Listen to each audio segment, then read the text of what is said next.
Hey guys, welcome back to my channel. It's Beltran. Before I present the interview, I just want to preface the interview by saying two things. One, it is extremely difficult to listen to Jennifer Christie's story because it is a story of rape, brutal rape.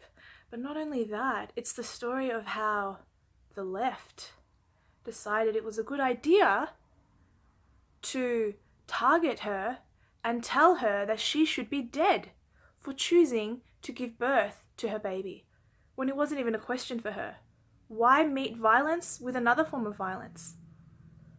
Additionally, I think it's worth mentioning that some of the audio on her end is a little bit difficult to listen to in that it's buffering a little bit. So for the first maybe 10 minutes of the interview, she is attempting to state that she was on assignment. She was on assignment when the attack happened. She is a translator for the deaf. She speaks American ASL. She speaks ASL. And the only other thing I wanted to say was that she's a hero in my eyes. And only through Christ could she have gotten through exactly what she went through, and with an amazing husband. I think the story is beautiful as well. There's a lot of resilience there. And so with that said, please enjoy the following interview. Hey guys, it's Beltran. Welcome back to my channel. Today is a special interview. It's a special event. I am interviewing probably one of the most incredible women I have ever stumbled across online. Jennifer Christie is a woman who was content in life with her job, children, her husband. It was a picturesque life until something sinister occurred. Jennifer was brutally raped by a young man. Her half-naked body was discovered with broken ribs, fractured fingers, and a small brain bleed, which has forever left her with a seizure disorder. All this resulted in discovering she was pregnant to this evil perpetrator. Thank you so much, Jennifer Christie, for coming on. I hope that introduction was accurate. That was accurate. Unfortunately. Yes. Well, thank you so much for letting me. I know this is highly unusual for someone to maybe it's not unusual. You probably have people reaching out to you maybe quite constantly, but I reached out to you through YouTube, which I've never done before. Yeah. Yeah. Well, so I think the most interesting part of the story is that you are a mum, you have a husband, you have a career, you speak ASL, is that correct? Yes, that's what I do as a career. I'm assigned. And so you were on assignment somewhere, and suddenly like your whole world changed. Did you want to maybe you just tell the story, because I don't want to prompt it. Right. Yeah, no, it's fine. I would assignment that week, and it was several weeks. I had been on a second husband, was just like, I was doing a job training 8 hours and a half, 4 I'm back, and he's like, why don't you just stay up there the second week? We'll get you a hotel room and you can rest, you can have some time to yourself. And we had 4 children at the time, and there wasn't a lot of time to myself. The idea jumped at the chance, and the weather was bad, it snowed, and they let work out early, and I drove back to the hotel. And there were a lot of questions, when people read my story, they're like, hotels have cameras and there are people, and well, no, this was a very remote location. It was a very small town. They still use a cash register. This was not a place that was equipped with cameras. You talk about being unaware that your whole life was going to change. It was very much that. I do remember driving back and thinking how beautiful everything looked and how peaceful. We didn't get a lot of snow where I lived at that time, and it was just very serene, and there was nothing about the day that made me think that this is the day that's going to change my whole world.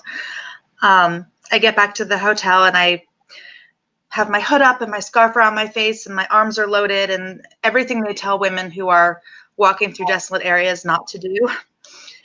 I had a room that opened to the parking lot, which is also not very safety conscious.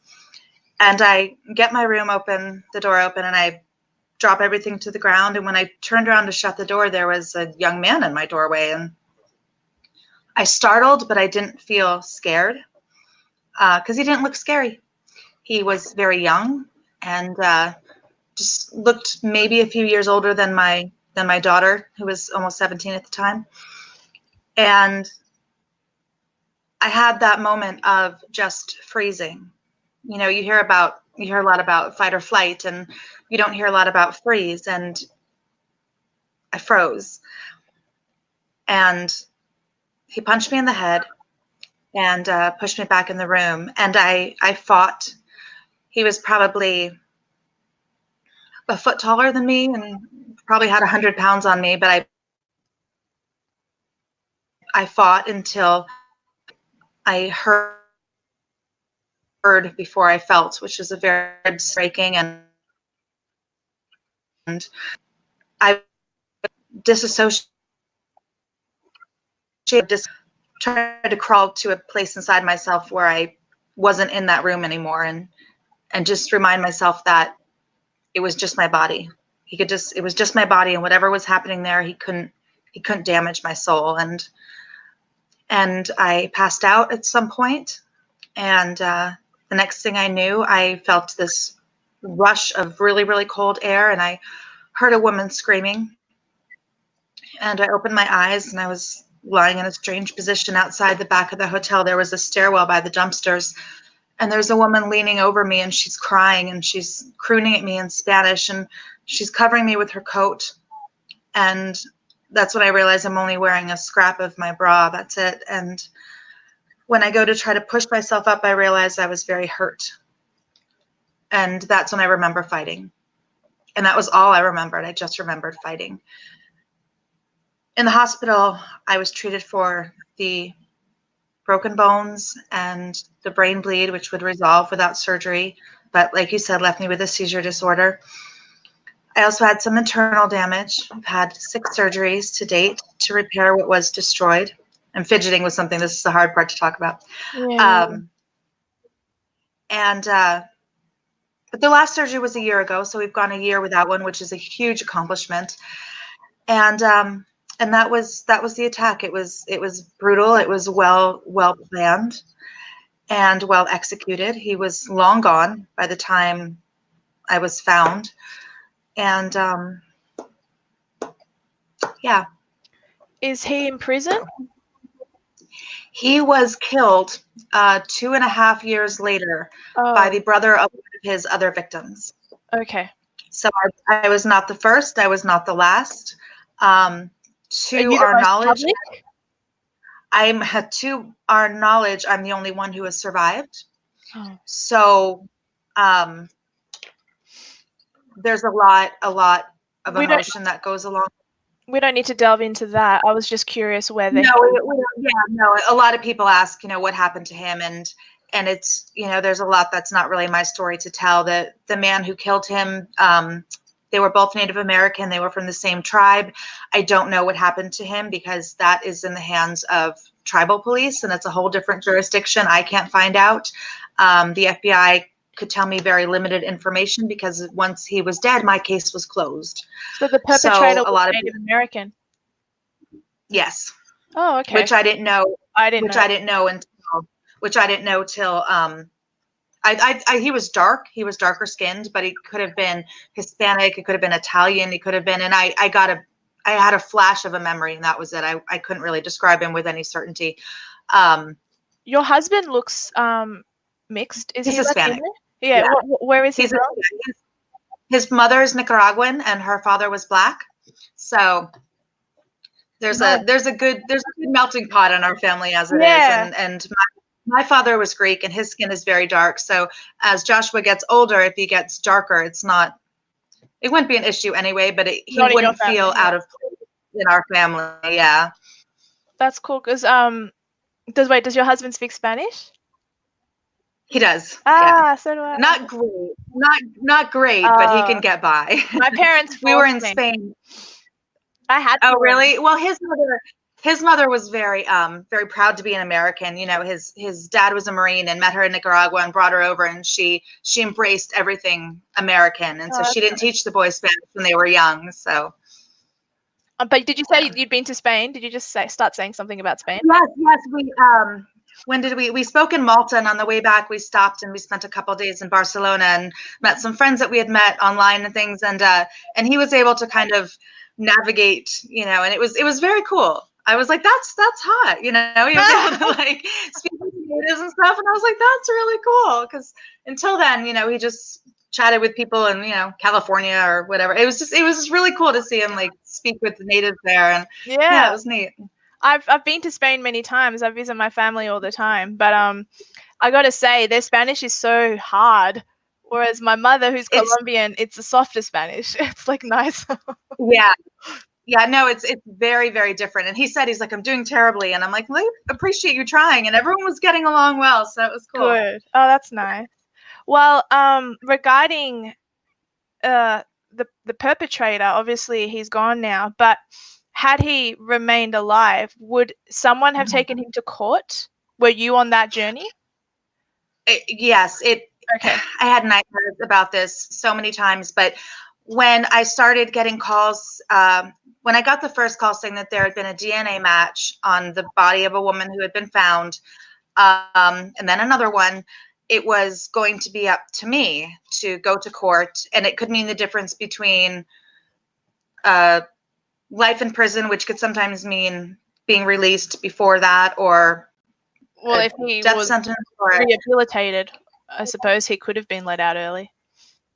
It's really there's no way of knowing, but I would be needed to go and I would need to go and testify to the brutality of the attack. Sure. And I had a lot of nightmares about that. I would do it, but there was a lot of concern, and as far as we know and knew, no one knows about the baby. You know, I mean, their family they don't know about me. No.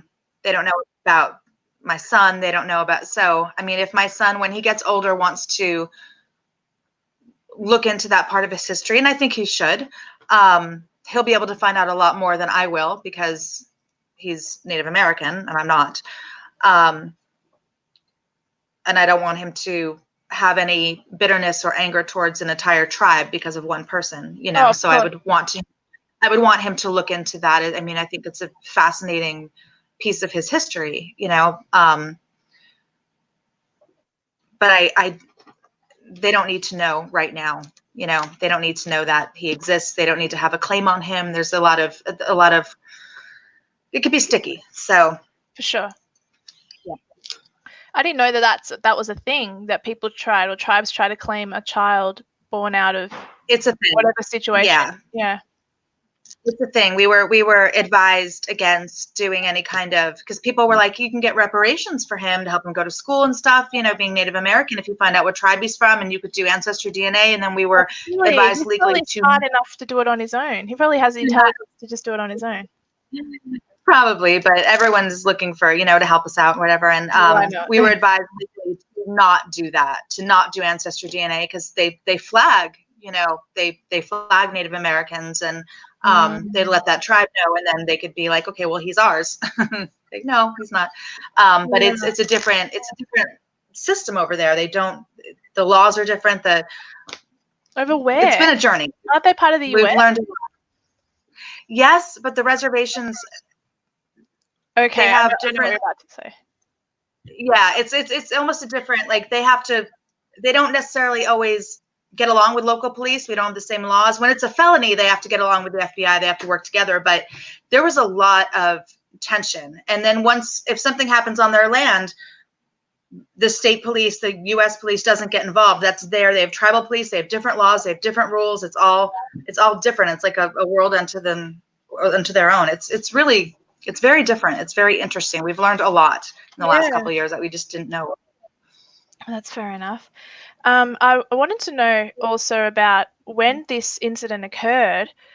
Did your other children understand what you had been through, or did you try your very best to keep them separate from it? Like you said, you had a 17-year-old daughter. Is she aware? Are they aware? We didn't tell them at first. We told them I was in a car accident. That was going to explain my injuries. That was going to explain. There's such a shame surrounding being raped. You know, I mean, so many women don't report it, and No. I understand that. You know, I feel like had I not been brought to the hospital, I might have just, if I could have, crawled back to the hotel room and just scrubbed my skin off in the shower for days. Like I didn't want anyone to know. I didn't want to talk to anyone. I didn't want to see anyone.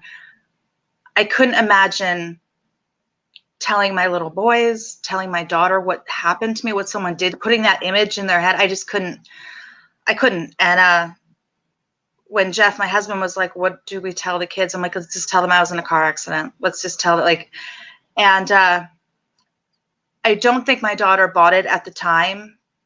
How old was she? She didn't say anything. She was almost 17. She was almost. She was the oldest.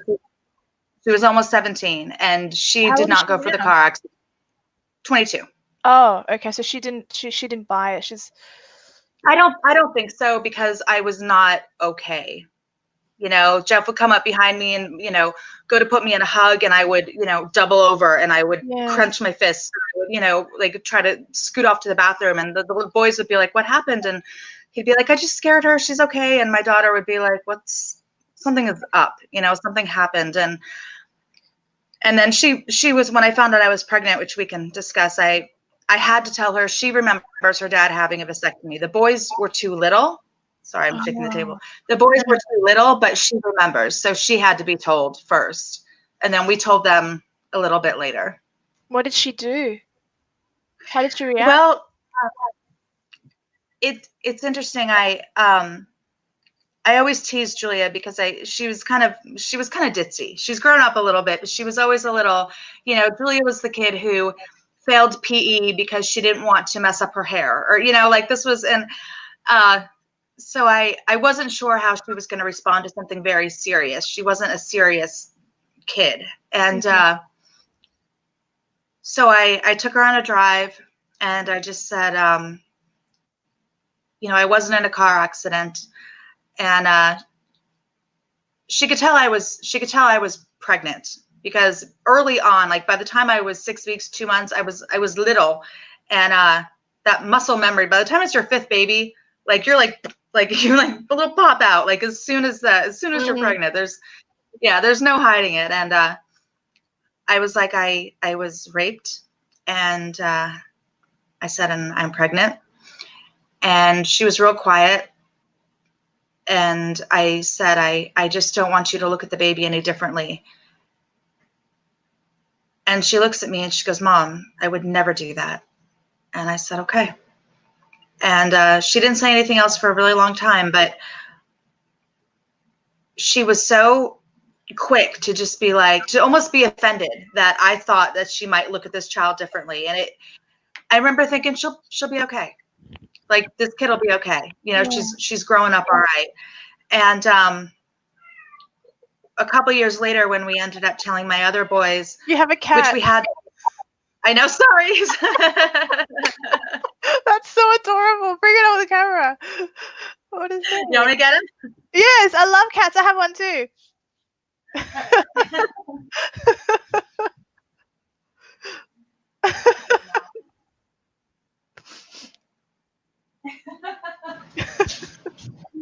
It's my son's, and he locks her in a. Oh, he locks her in the. Hello. So cute. This is 7. I didn't name her. Hi. So adorable. So, all right. Big mouth. He looks little. Is he new? She's she's a couple months old. Oh, okay, So lovely. Sorry, I didn't mean to interrupt, but she interrupted it. It was so right. cute. I heard her too, and I was like, I wonder if she can hear that. Yeah, she's my 17-year-old, my other now 17-year-old son, who's at soccer tonight. Yeah, locked her in his room, so she's protesting. But when we told the other kids, which we had to because my middle child, my third in line, is the big mouth of the group, and he was staying with the middle child now, the one who has this cat. The big mouth of the group overheard a radio interview that we were doing when he was staying at my in-laws' house. And I remember my in-laws called. They're like, Mac overheard. And I was like, guys, you couldn't like wait and listen. I was like, all right, well, if he knows, everyone's got to know. Like, there's no way. This is not something he's going to keep to himself. He's going to be like, I know something, or, you know. So we talked to him first, and I just said, so you heard something at, you know, Abuelita and Abuelitos, and we need to talk about it. And Aussie audience, Abuelita and Abuelito means grandma, grandpa. Right. Thank you. Australia doesn't have the strong Hispanic immigration that you guys have. That we do, yeah, right. Chinese. So I was like, I'm sorry that you heard that way. And he's like, oh, I've known. I'm like, what do you mean you've known? He's like, I saw a meme a couple of years ago. Oh. I was like, okay, I thought we'd shielded them from that pretty well, but I was like, okay. Do you have any questions? And he goes, are you okay? And I said, yeah. And he goes, then no. And I was like, okay. He was 14 at the time. He was like, no. And I don't know how old he was at the time. I guess if he was 14, Spencer was 16. He's done, if you follow my YouTube channel, Spencer's the oldest son. He's done interviews and stuff. You've seen him. He and I are very close, and he had the hardest time with what happened to me. Because he's a man. He's masculine. He wants to protect his mom. He wants to protect women. You know, toxic masculinity. Yeah. Right. He was very, that was the hardest thing. And all of them, when I told our little guy was 11 at the time, he's 13 now. I said, we have something to tell you. And I hope you're going to edit this. I feel like I'm rambling, but I said, we have something to tell you. I said, before we tell you, what I want you to take from this is how good God is, and how gracious, and how beauty can come from ugliness. And he's like, what? And so I was like, do you know what rape is and whatever? And we told him, and I don't think he fully grasped it, but he was just like, okay. They don't care. None of them care at all. So we don't talk about it at home because it doesn't matter. But I've noticed that the kids will post things on Instagram, or they'll post things on their, pages and stuff that just, like my 17-year-old who's popular at school, he's an athlete and stuff. He'll post little things saying that, the rape conceived or like everybody else or things like that. And it's odd for a 17-year-old boy to post something like that, but it just shows that, that he's paying attention to that. It matters to him. We had a conversation the other day. This was really cool. We're just out of the blue. He was like, that I'm proud of you guys, right? And I was like, yeah, thanks. And then he was quiet for a minute. He's like, I just don't like to think about that with you. And I was like, I know. Yeah. And he's like, can people in hell see? And I was like, what? And he's like, I just want to know. I was like, we don't really know. And he's like, I just want him to know that he didn't break you. And I was like, yeah. Yeah, that's good. Yeah. Good boy. Yeah. I think they might care in the moment when they decide to think about it. Like, otherwise you have to live every day. I don't mean like they don't care. I mean like they don't care in a bad way. Like it doesn't I knew affect, what you mean. Yeah. And but they're very, very protective. What about their relationship with their little half brother? Like, how is it? Oh, are they obsessed with him? Oh, they love him. They love him. First of all, there's a huge age gap, which helps. So I mean, the other ones grew up close together. So there's fighting and there's competition and stuff. But this little guy, he's so sweet and he's so loving. And the older ones just love to drive him around places and dress him up. And my daughter especially, she'll take him out. And he's like he's a living doll. And people will be like, is this your son? And she'll be like, yeah. And I'll be like, that's not funny. That's not funny. It's not cute. But they bring him to, like, football games and to the high school when he was like really little, and they adore him. And now he's older, so now he's more of a pain. They have to hold his hand and take him to the bus and stuff, and they're like, well, but he's just a sibling, he's just another sibling. We have a busy house. We always have. It's always been chaotic and loud and messy, and it still is. And we just added another kid, and he's fun and annoying and everything that a younger sibling is. That's it. And what is your knowledge, and I don't know if you know this or if you want to answer it, and that's okay, of any possible other siblings that he has as a result of what the father was doing? Yeah, that's an interesting question. There was speculation at one point that one of the girls he raped from his tribe, the one whose brother actually killed him, did become pregnant. But I don't know that for sure. She was very young. I don't know if the baby survived, if she kept the baby. Okay. But everyone else, to my knowledge, was killed when they were raped. So. Was that the goal for you? Are you supposed to be dead? I think that their bodies were found away from the scene of where they were raped, and I was found away from the scene of where I was raped. So I think that he was probably dragging me away, and either heard the housekeeper coming and dropped me and figured she's as good as dead, or just left me figuring I was as good as dead. But either way, yeah, I don't think I was meant. I think he would be very surprised to know that I didn't die. Yeah. Oh, that's horrible. Well, part of the reason I wanted to talk to you specifically was because I am very much adamantly pro-life. I'm pretty hardline on that subject matter, really. And I recently went to the March for Babies here in Melbourne, Australia. And the newspapers picked it up, and they said that I was a far-right extremist and all this stupid stuff, which I don't even understand. Yeah, the freaking the Marxist media. Yeah. Right. My question to you is, do you deal with any level of backlash from leftists? I already know the answer to that, but I want my Aussie audience watching to know, like, because to be honest, when I found that out, I ran to my mum and I started crying, and I said, "Oh my God, Jennifer Christie, we had watched your video together." And then I said, I just saw some other videos on her YouTube channel. The left are being mean to her. I said, so on top of the fact that she had a baby that they disapprove of, their tribalism, their mob mentality, to me is almost worse. I mean, what happened to you is disgusting, but what they're doing is almost on par. I don't know. You talk. No, I know. Have you've read some of the comments? I just think they're disgusting. I don't understand the left. It's pretty horrific. I mean, there's, if you kept the baby, you must have enjoyed the rape. There are those, and there are, you're pro-rape. There are those. They're the ones that just think that the whole story was concocted for a pro-life fairy tale. They're the ones that think that my husband and I invented a story. They're the ones that think it was an affair gone wrong. I paid off police for the rape report. Like there are all kinds of great conspiracy theories. I think you're wrong, because believe all women.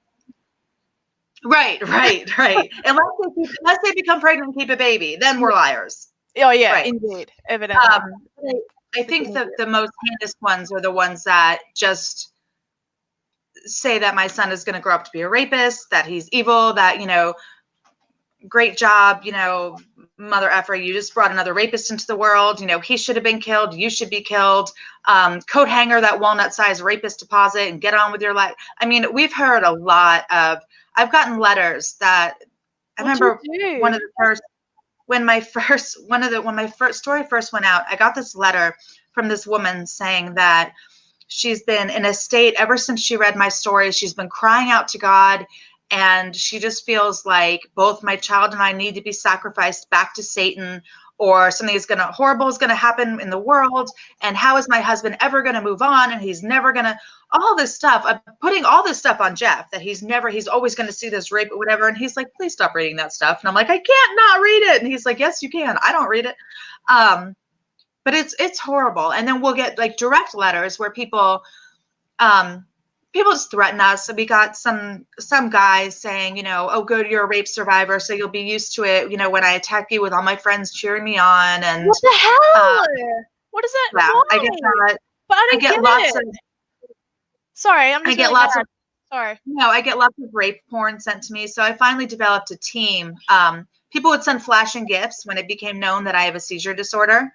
So now I have a team of people who will monitor my mail, just so I don't ever open it, because it took a really hard fall once when I had been communicating with a lot of rape survivors, and then I opened a message once and it was just like, bam. Like it was a horrible image of a woman, like her breast was being stabbed or something, and all of a sudden it just burst into all these lights, and then I woke up on the ground and my face was all banged up and whatever, and it was just, the police are no help. I mean, the police are no help. Sure. Facebook is no help. They're just like, you know, why don't block them? I'm like, block them? I don't even know who these people are. And we have like direct threats. People like, if she ever comes near us, or your wife better watch out, or we're going to break all her fingers and feed them to her. And it's just ugly, just really ugly. And since we started, oh, you're not welcome. Okay. Since we started showing his face, you know, then it's all about exploitation, and, you know, you're just doing this for money. And I'm like, you would be amazing how little money we make. Yeah. You know, we go overseas a lot, and that's not paid. You know, I mean, we cannot pay our bills. Okay, like this is, and we are in such medical debt. Like we're never getting out of it. I'm like, that's not what it's about. You know, I'm like, we show his face because it makes an impact. Well, it's a human story of a baby. We started showing his face because we saw that it went from 5,000 views to 500,000 views. And that's going to stick in people's mind. The next time someone talks about, oh, it's an evil seed and, you know, we need a rape exception, they're going to remember that, you know, and it's going to have an impact, and that matters. You know, this is making a dent to people. So yeah, we're going to show his face. Like if it means a difference between life and death for people, yeah. So okay,